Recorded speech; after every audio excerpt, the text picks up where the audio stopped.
working on how do we go out and look at the income. They have a repository. So we will write a web service to go out to where the states want that data captured. We don't have time to go look at all the paperwork and all the stuff associated. Same thing with the IRS and tax return information, because there's clawbacks associated with Medicaid. And they look at assets. Same thing as it will exist there. We think there's going to be some sort of opening in one of the exchanges that allows us to get to the internal revenue data. So we'll have both the financial and the asset data looked at, and it'll all be done, it's all automated. The rules will determine, based on what it sees, whether or not that individual is eligible. Do you have any state Medicaid customers now, and if so, why? Brand new. We bid, there's only 2 states that have issued RFPs since the 1910 enhanced funding, and that was New Mexico, and that was won by Deloitte. And now the second player up is Alabama. We could, and we're in the final 4 with that group. So to answer your question, we're not installed, we're brand new. Texas and Colorado are Accenture and Maximus, but that was pre-9010 funding, but I think they're pretty much operating in that 9010 funding arena. With these systems, how are you handling the undocumented? That's a great question, and I think, David, I think you asked that question last year. We can assign a number associated, it's an ACN number, we call it, that tracks that individual. We're going to verify whether or not you're legitimate via your Social Security number or your identifying documents. The problem is the legislative forces out of Washington have struggled with this for 10 years, and we can't even get to a point where we can assign a number. But computer systems have to have a number of some sort. So we create it.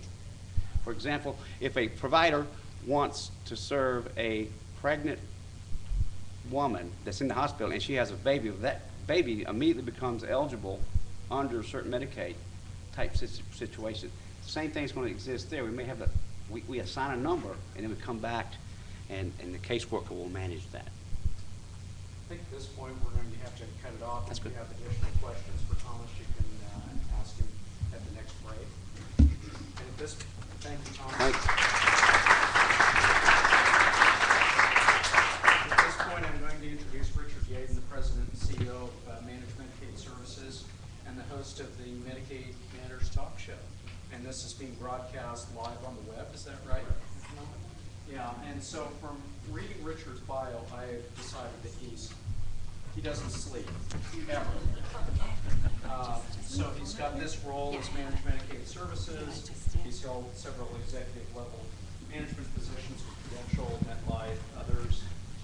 25 years of experience in Medicaid, Medicare, and commercial health plans. Spent 17 years active in reserve in the U.S. Navy. Thank you for your service, sir. In his spare time, he's run 2 marathons, skydived, lived in 9 states, traveled to 37, visited 10 countries, and refereed high school football. You do not sleep. All right. Welcome. Thank you, David. And welcome, everyone. This is going to be perhaps the most unique conference presentation you've been to, because right now we are being joined with what is usually about 200 listeners that we have every other week in our talk show, the Medicaid Matters talk show. It's a talk show we run out of our office in Nashville about the business of Medicaid health care. So you are our first live audience to join the show, and I want to welcome all of our listeners who are on with us right now.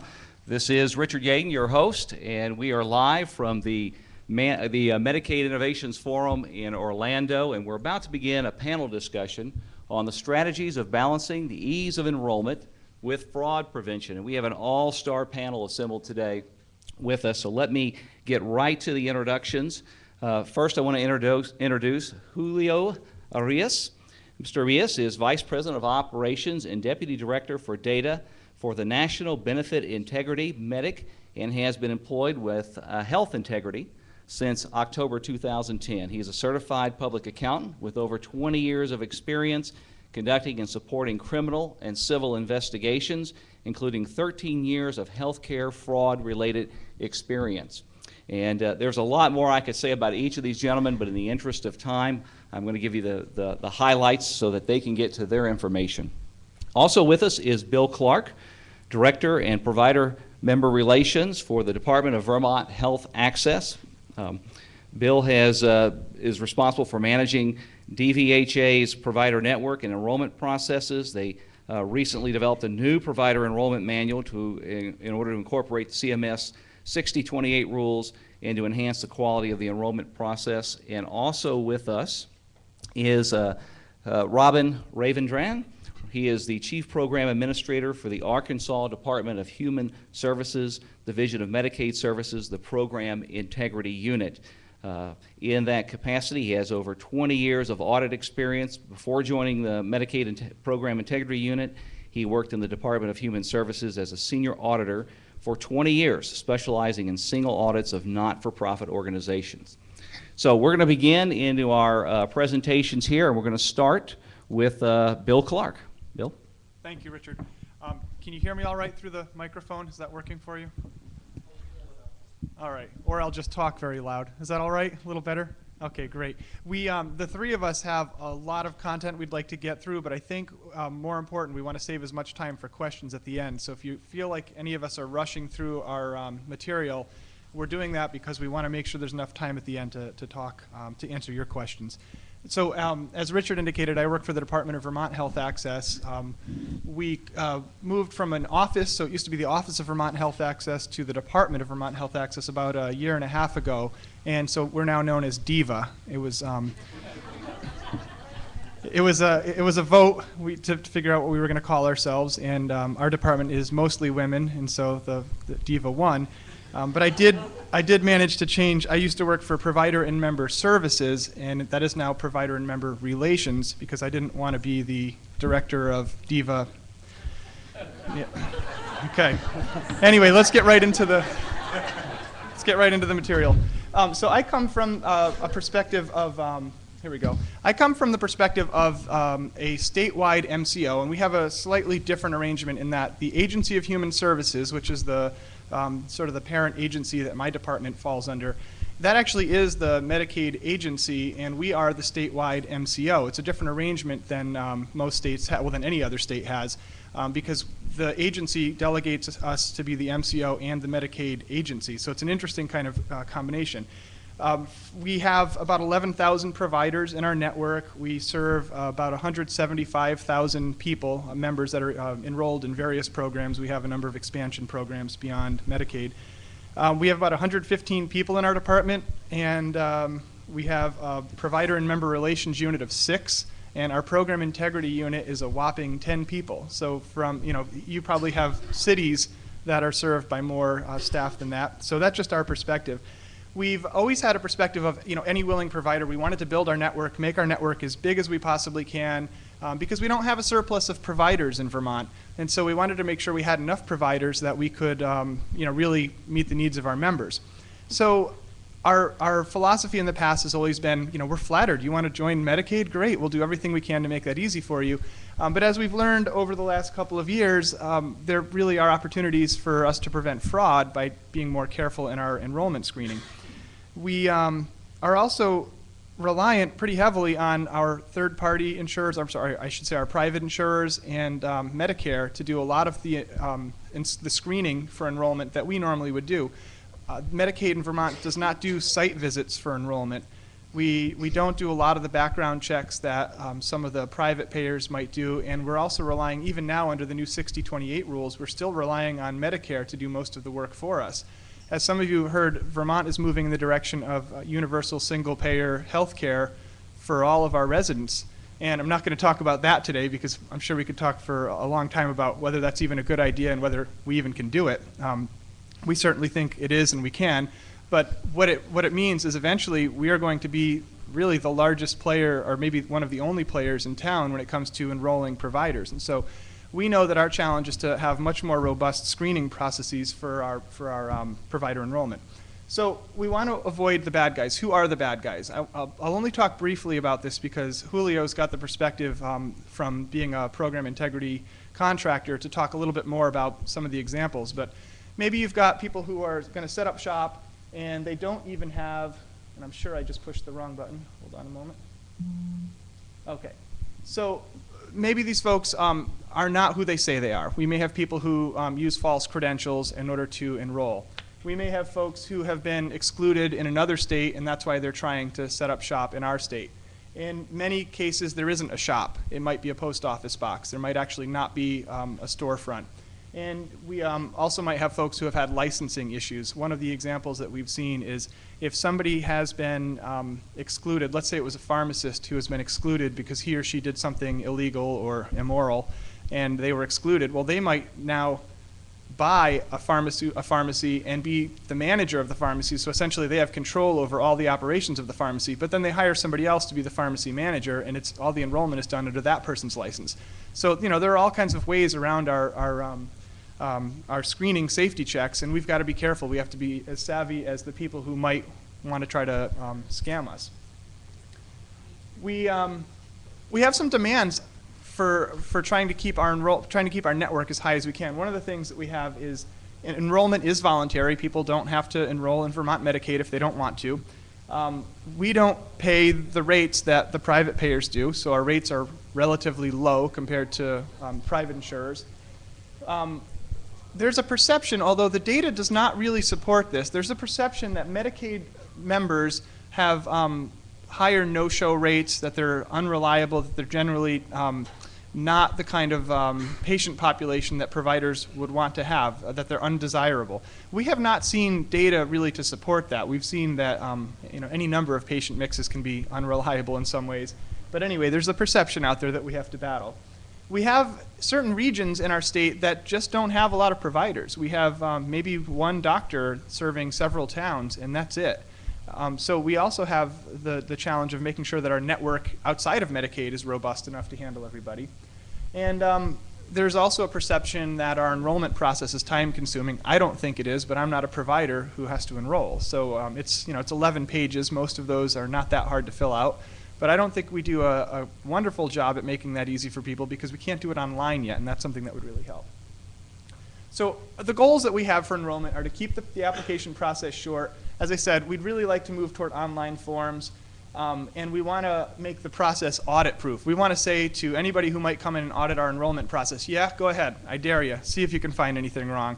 I would never say that to an auditor, really, but it'd be nice to sort of think that in the back of your mind, to be that confident. I'm not that confident yet, but we're getting there. We're getting to the point where we've dotted all the I's and crossed all the T's, and we're getting pretty close to feeling almost overconfident if we ever do face an audit for enrollment. So the new CMS 6028 rules, I'm just going to touch on these really briefly because they are each state, each MCO, each county, depending on how your systems work, will have a different way of approaching these. But here are some of the things that we've found from Vermont's perspective that we found from 6028. It's calling for better credential checking. Criminal background checks in certain cases are going to be required. We have to get rid of non-participating providers, and I'll talk more about that in just a moment.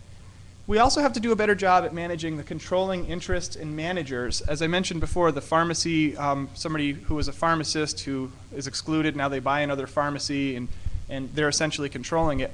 Anybody who has a controlling interest in the company, the provider's office, or if they're the controlling manager, we need to credential check them as well. Site visits are going to be required, and I shouldn't say are going to be, they are required in certain cases.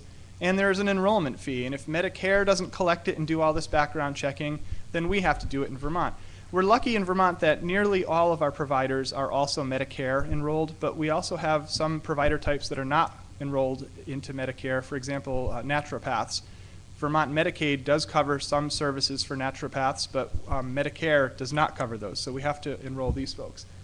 I mentioned non-participating providers. That was a challenge for us because all of our residents and interns at the teaching hospitals, this is for the next part of the conversation, but all of our residents and interns were non-participating providers. We did that so that if somebody went into the hospital, was seen by a resident, got a script from a resident, and wanted to get that script filled and have Medicaid pay for it, we needed to have a system for that, and so we just enrolled them all as non-participating providers.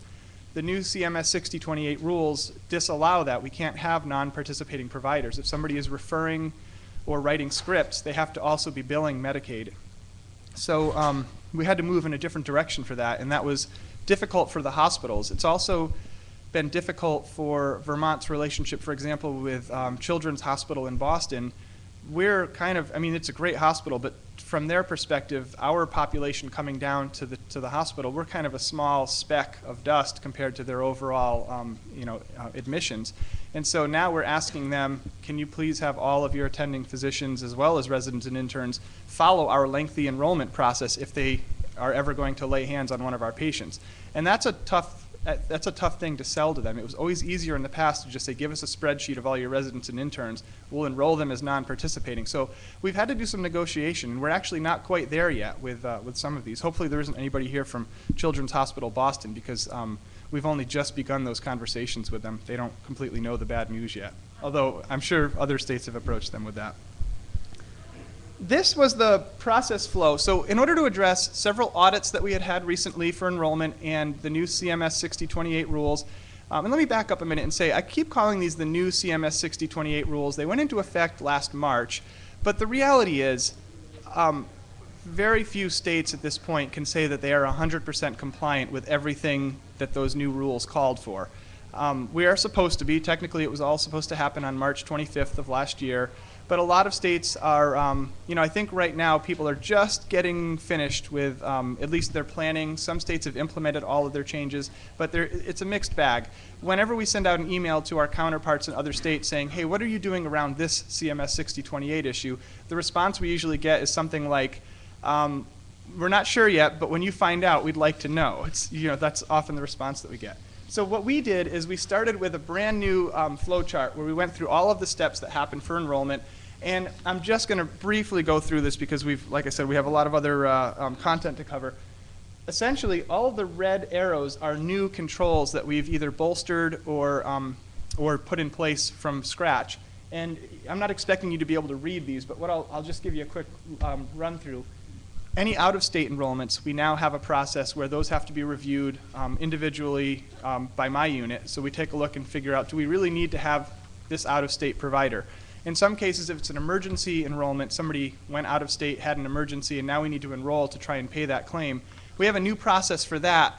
And essentially what it has is, can you all read this pretty well? You can see the colors though. There are different stages that escalate it to various points depending. So it starts with sending them a letter, encouraging them to enroll, to pleading with them to enroll, to saying to them, really, you're trying to collect this money from somebody who was financially eligible for public assistance health insurance, and you're going to try to squeeze the money out of them, and we want to pay you. So please, hopefully their moral and ethical character will prevail and they'll enroll. And we get all the way down to basically telling people, look, we'll do anything we can to try and keep this person from having to pay it. So those are some of the new processes we put in place. And then a lot of these have to do with background checks. And I'm just going to skip through these quickly and just tell you what the kinds of background checks are that we're doing. And then we'll move on to Robin to my left. We've always had to do some of these background checks, but we've expanded these to include now our controlling interests and managing people who are not clinicians. So we have to do the excluded parties list system. That's a standard one. We are also doing the Medicaid Children's Health Insurance Program State Information Sharing System, MCSIS, and that's a system where we can check to see if another state has excluded a provider. It's a great system to check. There is also the NPPES, which we can use to check the NPI number. I'm just going to breeze through these. We also check the Medicaid exclusion database, and we have a process for checking that a Social Security number or EIN is legitimate. And then there are criminal background checks, and I'll tell you, frankly, we have a system for doing it. We haven't had to do it yet, but we do have a system for it. The last thing I'm going to say before I pass it off to Robin is one might be tempted to look, in our state, for example, to look and just say, maybe we should just contract out all of these activities. And if you want it, because it's such a small volume for us, if you want to do that, there actually are a couple of vendors. I'm not affiliated with them, but there are some folks in the exhibit hall who would be happy to talk to you a little bit about potentially contracting out some of your provider background checks and provider credentialing. So that might be something you want to look at. We're certainly interested in that. With that, I'm going to end now and move the mic over for Robin. Thank you. All right, thank you, Bill. Appreciate that. And now we're going to hear from Robin Robin Raveendran, who is the Chief Program Administrator for the Arkansas Department of Human Services, Division of Medicaid Program Integrity Unit. Robin. Thank you. I don't have a slide. All of you can hear me? Great. When I came here earlier, I prepared a slide, and then I talked to Bill, and I said, well, we are going to repeat most of these things, so in looking for time and mostly giving you the time to ask questions to us. So I'm just going to supplement what Ramon has done and what we are doing from a different perspective. I come from program integrity, part of the audit of enrollment and many other things.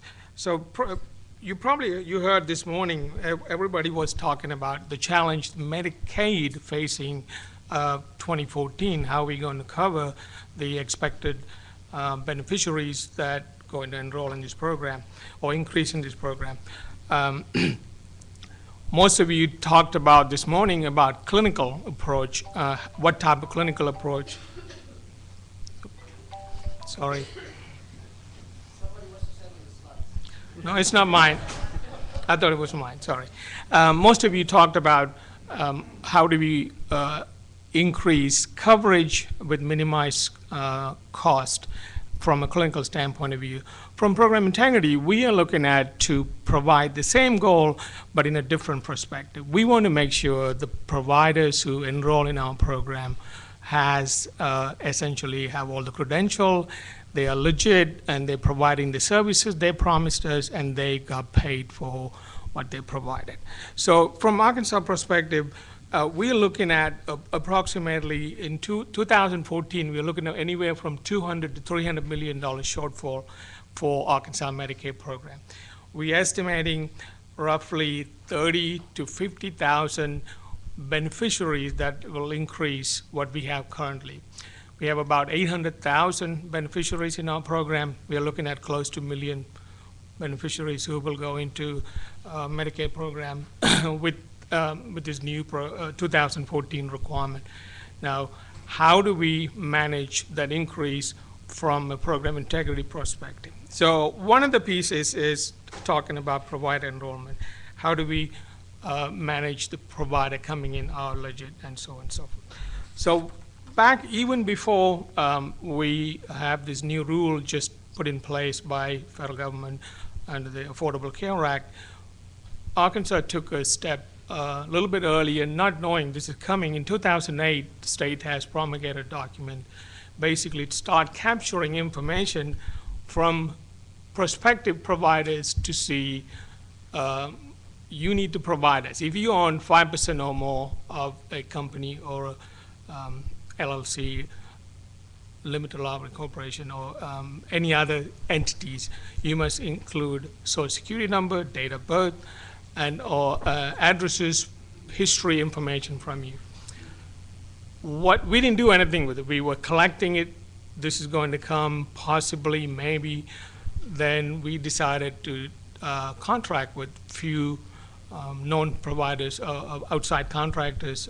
In our case, it's LexisNexis, to run those information before we enroll the provider, look at background check, looked at a location where they lived or the past address history, various aspects of those to make sure these are legit providers. One of the controversial things that we took initially at 2010, part of the 2010 enrollment period, was to exclude providers who had tax liens. If you had an IRS tax lien, if you had a state tax lien, we took a position to disenroll them or deny enrollment because you owe the government money. If you want to be a good provider, you need to be steward of taxpayers' fund, and you need to pay it back. Well, we got challenged and we lost, and we moved that provision out. But I think we are still now talking from a legislation standpoint of view to bring that back into it. So some of these groundwork was set by Arkansas prior to the Affordable Care Act comes in, how we're going to handle, or not anticipating how we're going to deal with these new requirements, and also to minimize cost in terms of enrolling bad providers.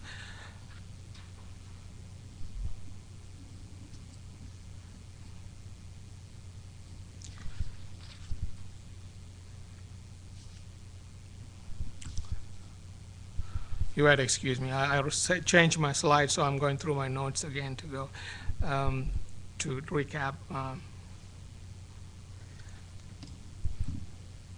On the provider enrollment side, the challenge that now we have is we have Medicare on one side, Medicaid, like Ron was talking about earlier. He had a large percentage of Medicare beneficiaries already enrolled in Vermont Medicaid program. That's not the case for Arkansas. We have only about 40%. So the remainder has to be done by the state.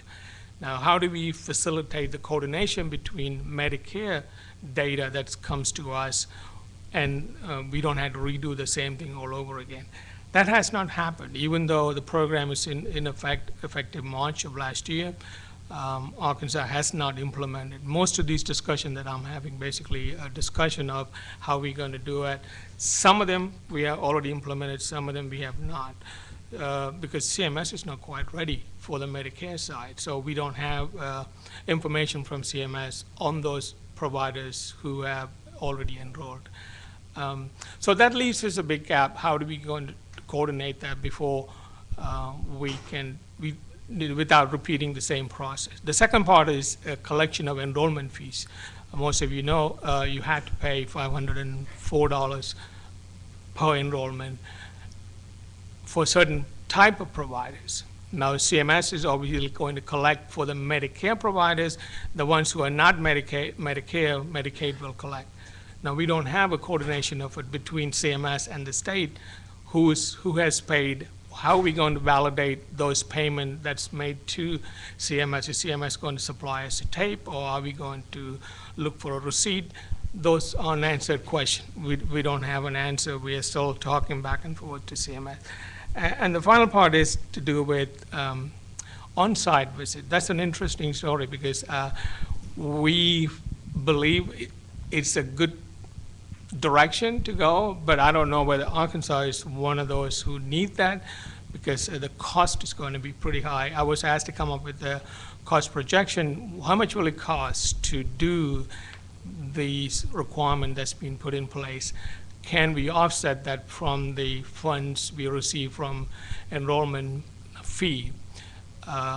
We don't think so. The state has to come up with the balance. So we are now in the question of, we have a 300 million to 300 million shortfall forecasted for 2014. We have a deficit of coming with compliance with the regulation. It's a tough act. This is the challenge that I call, how do we handle that from a program integrity standpoint of view? I don't have a lot of answers, but that's the challenge we face right now in the state of Arkansas. And I'm going to leave it to my partner. He'll probably give you some more stuff, what we can do maybe. Thank you. All right, thank you, Robin. Appreciate it very much. You're listening to the Medicaid Matters talk show. We're coming live to you today from the Medicaid Innovations Forum in Orlando. We're talking about strategies for balancing the ease of enrollment with fraud prevention. It is a panel discussion, and we're joined with a live audience as well. Next on our panel, we're going to hear from Julio Arias. Julio, again, is Vice President of Operations from Health Integrity. Julio? Thank you, Richard. I just wanted to respond to Bill's comment about audits and auditors. I just want to let him know that Robin and I are both auditors and CPAs, and we'll be in Vermont next week. I need a couple months, then I'll be ready for you. Let's see here.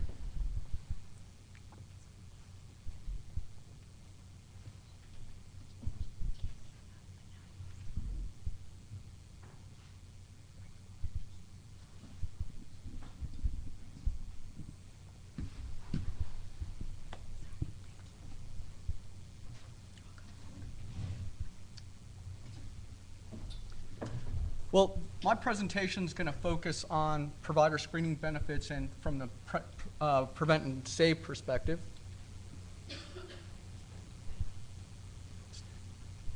It's not cooperating.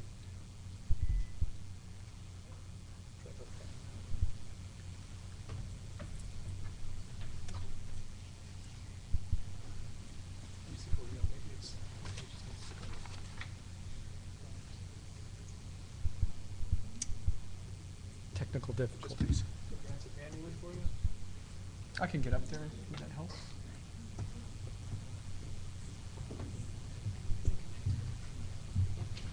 Can you see the clicker?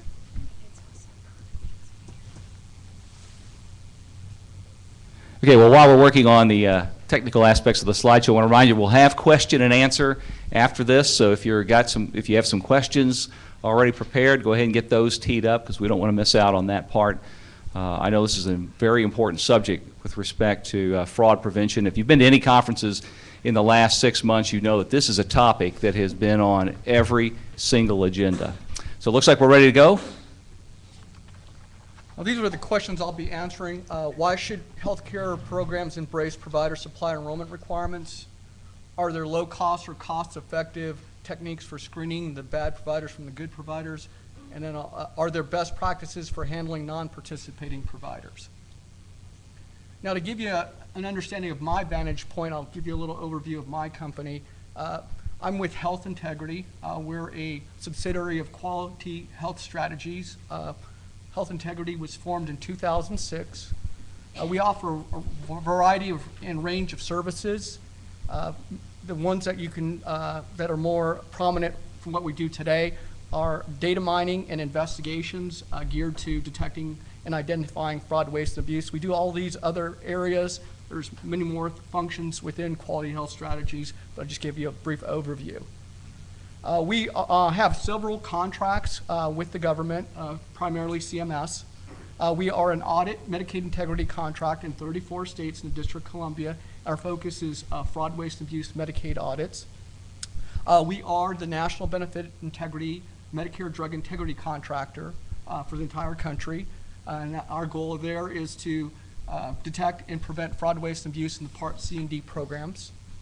We are a zone program integrity contractor for Zone 4, which encompasses Texas, Colorado, New Mexico, and I think I said Oklahoma. And our focus there is Part A and B, DME, home health, and hospice anti-fraud, waste, and abuse activities. We also have an IBM modeling contract to help CMS and through a subcontract to do predictive modeling using existing data to identify outliers. And one thing I don't have listed here is we have a subcontract to do provider verification visits. We expect to do 12,000 this year. There is expected that there'll be 66,000 done this year. Not too far.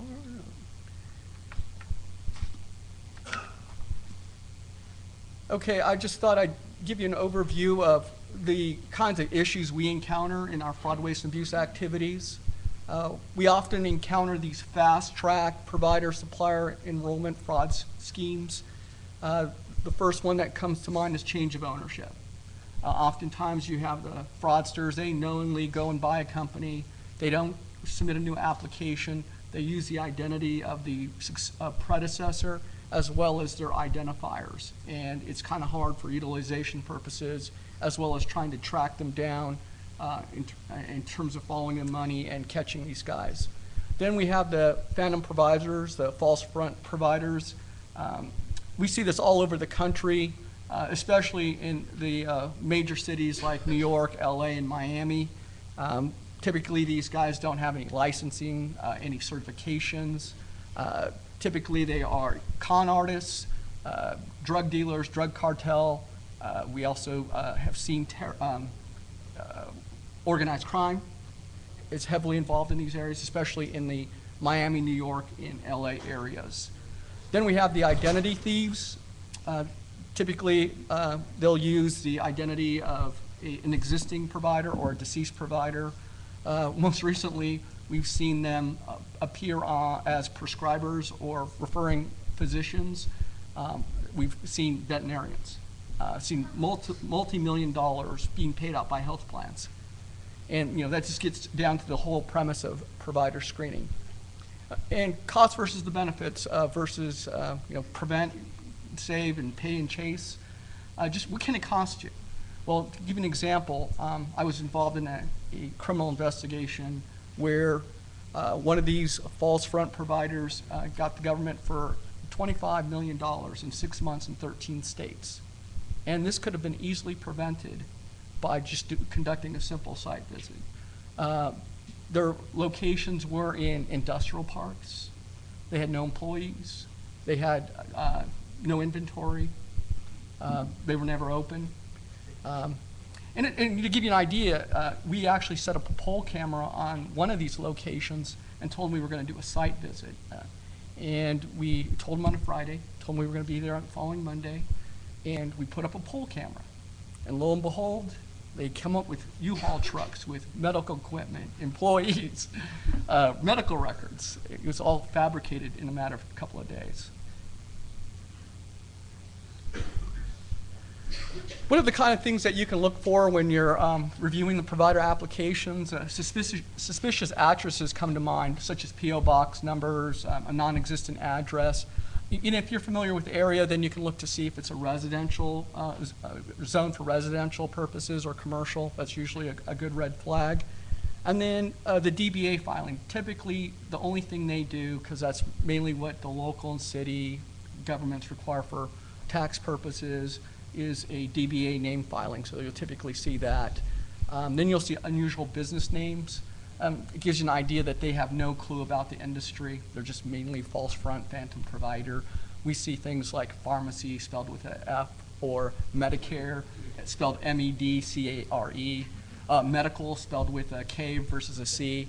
So those are kinds of things that you should look out for. And then, just to give you an idea, when you're kind of scanning these applications and you're looking at doing some data mining, we see several numbers being used by suppliers and providers, the same number over and over again, or the same registered agent. I think in one case, we just had someone that looked for unusual names, and what they found was these independent care facilities. They had used one number and one telephone number and one fax number about 3,000 times.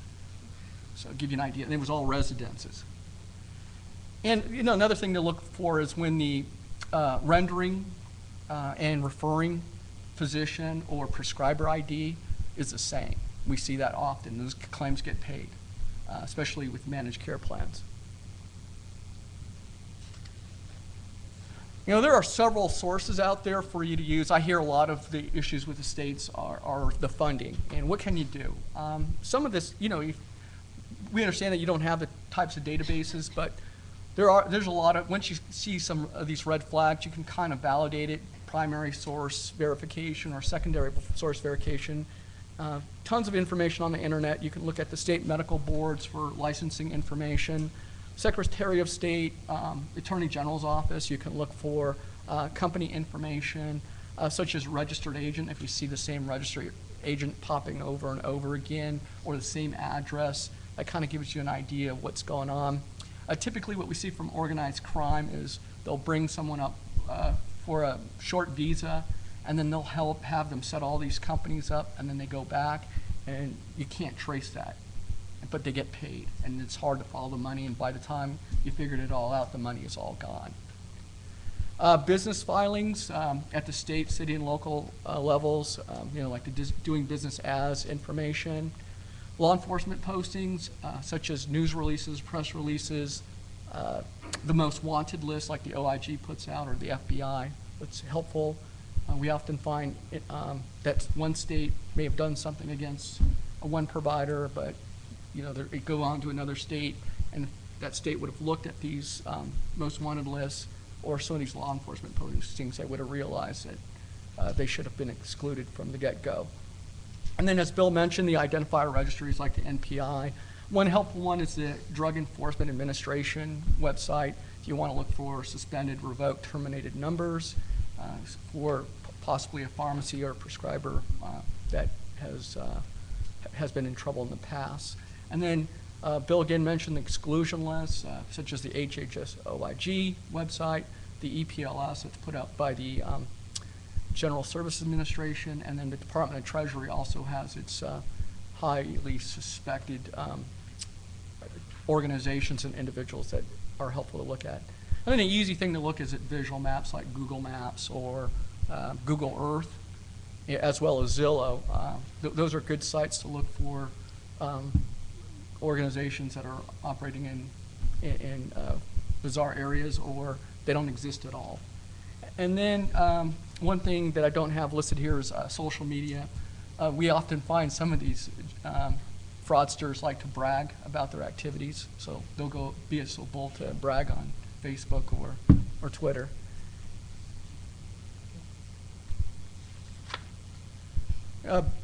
Both Bill and Robin mentioned some of the things they do. I'm not going to go in a whole lot of detail, but a lot of these things are from doing audits and looking at credentialing, re-credentialing, done some fraud audits, and these are some of the typical things that we do, and then we see after looking at some of these health plans, these things aren't really being done.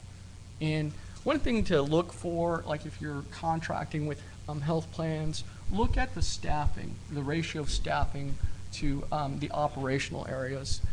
I've seen some where they've had, say 20,000 providers, suppliers, and only 2 people doing credentialing, re-credentialing. That's not enough. So, some of these things like validate medical license and certifications.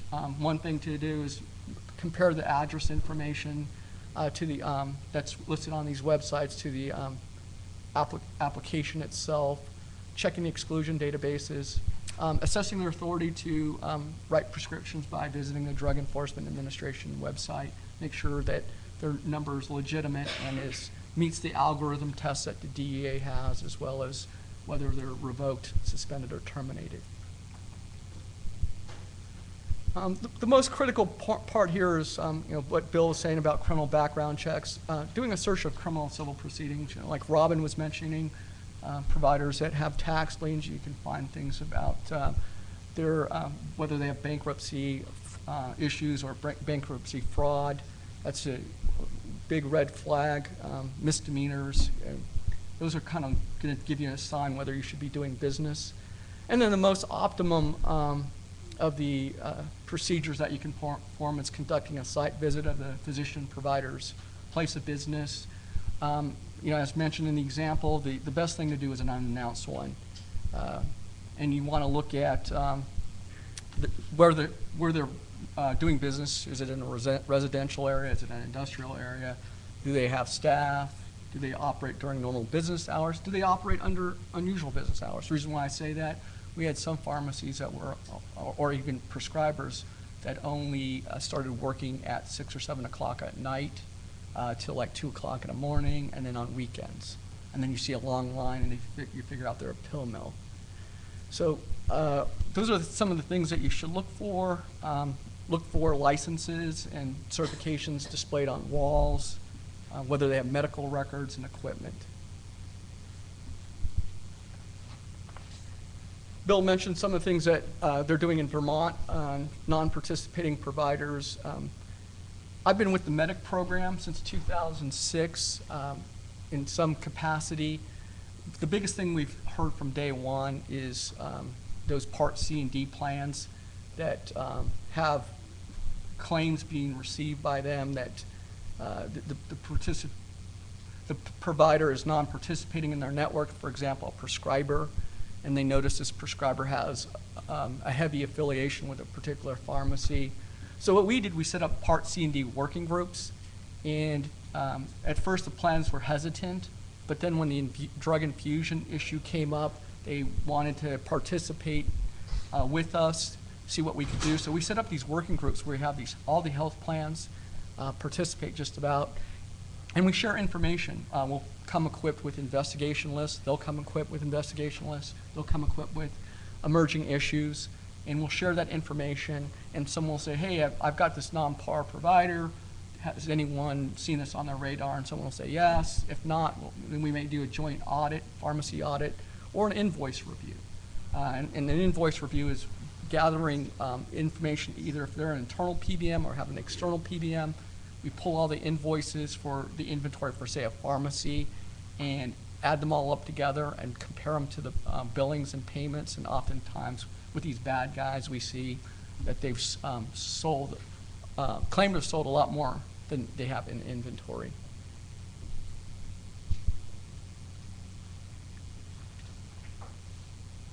One thing I'd like to just point out, I've kind of focused today on provider enrollment, but there are several other vulnerabilities that managed care plans in the Medicaid industry are facing. And we have developed tools to help states in terms of coordinating vulnerabilities. And I invite you to stop by our booth to allow us to share that information with you. And with that. All right, thank you.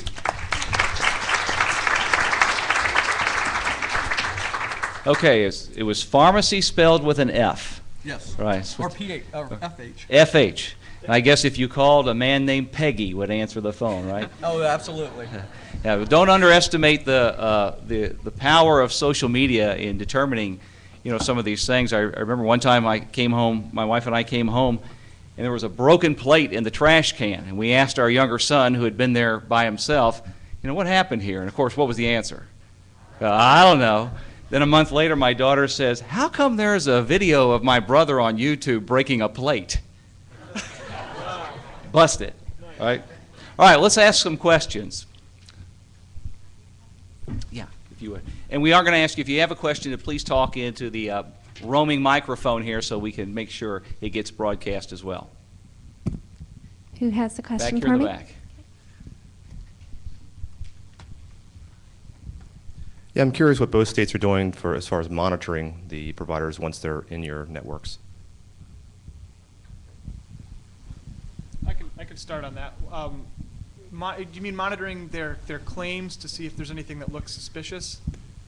I guess from my perspective, getting them into the network is the first battle. Right. Making sure that they're low enough risk, but once Right. they're in, making sure they don't do anything wrong. So Sure. whether that be from the credentialing side, checking licenses or criminal backgrounds, or even from the claim side, yes. Yeah, up front, we do all of the background checks prior to enrollment, and then they're now certified for Medicaid. And at that point, there are two basic steps. For most in-state providers, we have a contract with a company that helps us do some data mining around their claims activity to find out if anything looks suspicious. So if anything gets red flagged, it gets reviewed manually by an actual human being in our PI unit. And then for out-of-state enrollments, we may put certain controls in place. For example, if we needed to send a teenager to an outpatient, to an inpatient treatment facility for an eating disorder, for example. We don't have something like that in Vermont. If we had to send somebody out of state, we would restrict the provider's enrollment to just that particular individual and for just that period of time that the person's going to be enrolled. So we do a couple of things after the fact, but most of it's just straightforward program integrity work. From state of Arkansas point of view, we basically run a report once a month on a new provider that was enrolled into the program, and we take a look at their billing pattern, try to do some comparative analysis. If we see some unusual pattern, then we'll do a visit, on-site audit of those providers to make sure they are what they say they are. Hi, Clint Furman with LexisNexis. Bill, you mentioned that with the direction you all are going, the agency is going to be enrolling most providers from most programs. Have you looked at what West Virginia is doing with their statewide CVO, or what Michigan, with the provider one source, started into a couple of years ago, and looking at something along those lines, bridging the gap between Medicaid and some of the commercial and provider entities? Yeah, absolutely. We have looked at that. We haven't made any decisions yet. And one of the other areas we're considering is, even if we get our in-network providers within the state and some of our bordering facilities, we can get all of that enrollment squared away. We still have to figure out if we need to purchase a national network for out-of-state, people who might be traveling, who have an emergency or an injury, or maybe they're snowbirds, as we like to call them. A lot of our Vermonters are down here in Florida right now. No surprise why they would be. So we have a lot of pharmacies that are legitimately enrolled in Vermont Medicaid that are here in this state. And so, yeah, we've been looking at that. Thanks for those ideas. Karen Dale, I'm interested in the panel's perspective on once providers are in your networks and using EMRs. Has that made it more difficult? Are you seeing more fraud possibilities with EMRs? We don't have, EMR has just started populating in the state of Arkansas, and we basically our rule do not permit at this present time to have an EMR record as a valid record. However, industry has gone, so we do accept the EMR record, but we try and validate the system where the EMR is produced for fraud, abuse, or any type of alterations to the EMR system itself before we take those records for review, on-site reviews. We don't do that on every instances because most of the providers we know who has past practices, past experience, so we don't do that. But the new ones especially, we do validate those to take a look at it before we accept those records. Heidi Garwood with Humana. One reason why you might see pharmacies with an F is because you have providers in South Florida where we see a lot of Fs. Pharmacia. Anyway, my question is actually if you've ever looked at the issue of unlicensed, business people, whatever, without a license that are joining, trying to or providing services and requiring some kind of a bond or a letter of credit for those physicians or those entities or persons without a license. I mean, I've seen issues where, and this is my past life, where if you don't have a license at stake, you've got a lot less to lose. And so if you've ever considered or looked at that issue of persons that are applying for a Medicaid, to be in Medicaid and don't have any kind of license behind them and how to deal with that issue. Yeah, that's a great question. It's so great that I'm embarrassed to admit that in many cases we don't have a good process in place for that. For our transportation providers, for example, we don't have a bonding process in place. Durable medical equipment providers, for example. So, maybe you should be up here instead of me. I don't know, but we are looking at that. Those are all options. And what I can say though is that the new 6028 rules have really opened our eyes to changing how we look at enrollment. And so a lot of new things are being incorporated, and that's one of them. We don't enroll any DME provider who's not a Medicare enrolled provider, so we cover that from Medicare standpoint of view. Most of the other providers who don't have any credential, we tried program integrity, and we tried, I would say, at least a couple of times in the past legislative sessions, very hard. The will of the people has to speak for it. It's not just program integrity. The people who elects the legislator have to come in terms to understand we are losing at least from anywhere you look at it 10 to 12% of our federal and state tax dollars to fraud. And for that amount for the state of Arkansas, it'll resolve the deficit that our director put it out. So we try hard, but sometimes we have had to compromise. Hi, Rebecca Engelman from Select Health in South Carolina. Recently, we've begun collecting ownership disclosure forms for all providers, subcontractors. The challenge to that is collecting that ownership information and owner names within your credentialing software, which is really geared more towards the traditional providers you would include in your credentialing scope. So with collecting all of the owner information, and you want to include those owner names as you do your monthly sweeps and include those in your initial and recreds. Software, though, is not really caught up with that yet. So we've been challenged in that area. Is that something you can talk about what you've done? Yes, I can.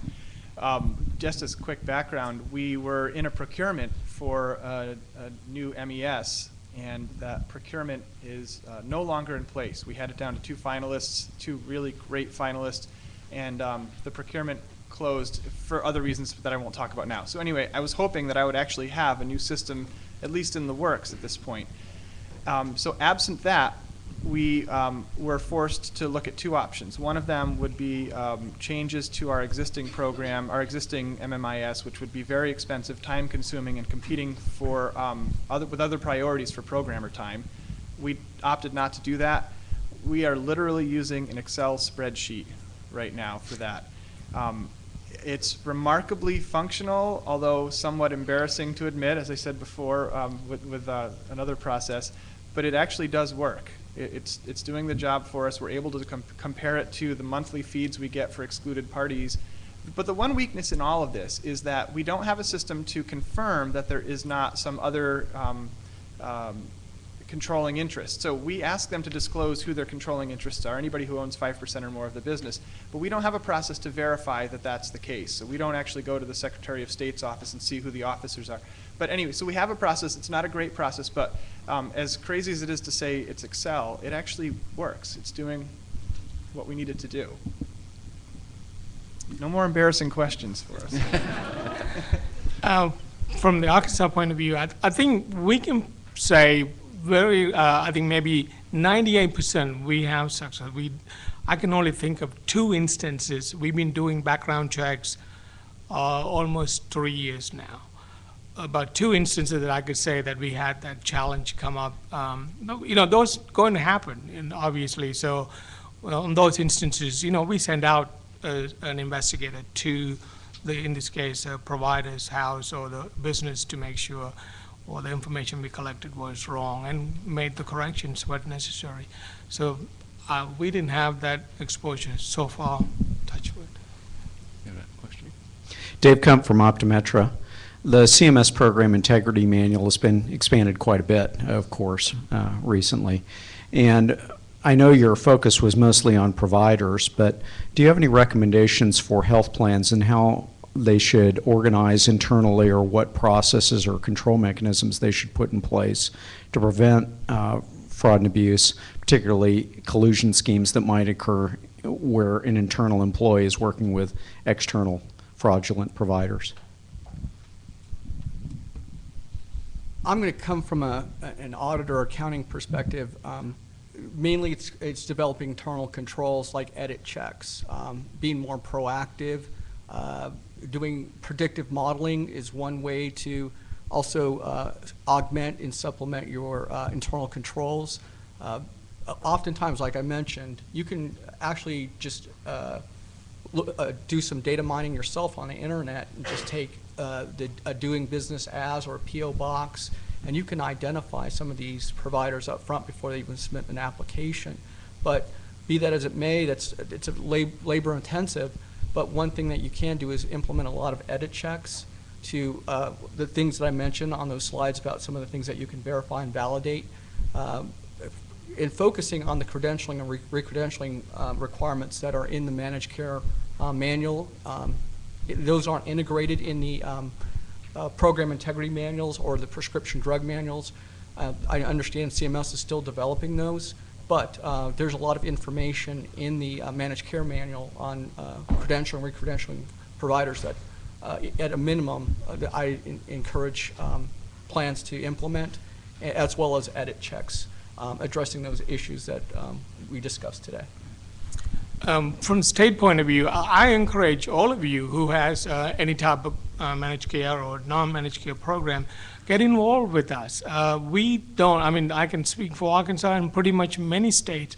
Most of the federal agencies and the state agencies and the MFCUs invite every private participation from Blue Cross or Humana.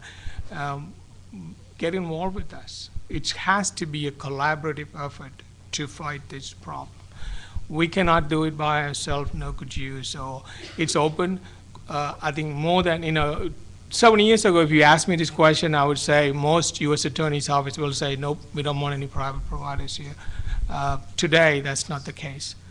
So call your local U.S. Attorney's Office or the Medicaid Program Integrity and get involved with us.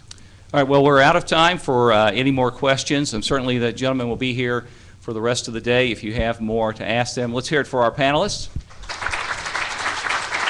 Thank you, gentlemen. I want to thank the folks at Medicaid Innovations Forum for having our show as part of the program today.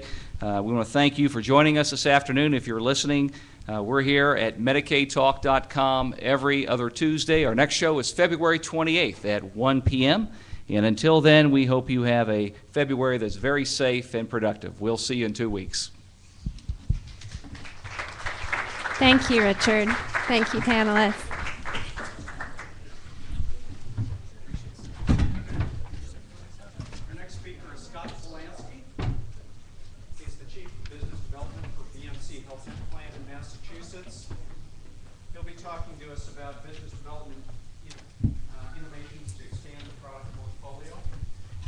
Scott has over 25 years of experience